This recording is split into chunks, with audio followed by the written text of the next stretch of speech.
Thank you, student, for arriving on time. Thank you for being present. Thank you for not being stuck in the Zen, but stuck in the now. Welcome to the class of Theory of Irrelativity. The class that is completely irrelevant. Yes, welcome to this class. In this class, we're going to explore how to become more whole, more connected to each other and to the universe. Well, what do we do first? Well, we find a way to be in the gap. We find a way to be in the gap, and we find a way to be whole. Well, how do we get whole? Well, first we find when we're hungry, and we need to fill the hole of hunger. So we need to go to the local donut shop and partake of a donut. And the donut hole. Well, we have a problem, don't we?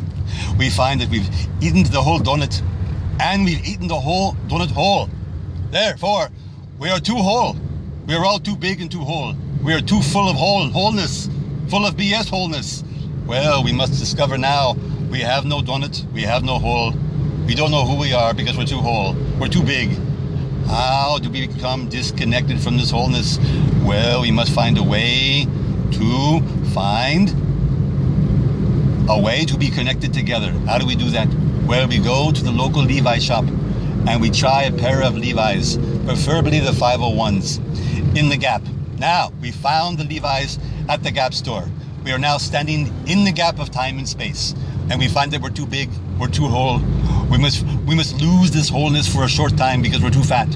Yes, we're too fat of what? We're too fat of BS. Yes, we are fat of BS. Well, what do?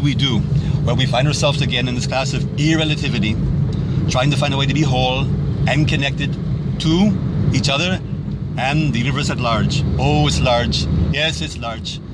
Well, what do? Well, I think this is a topic that's too big to explore because we're too whole, we're too big.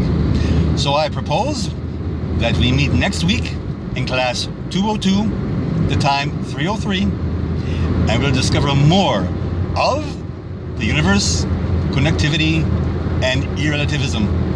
Thank you once again for being present. In the now, I expect to see you Zen soon.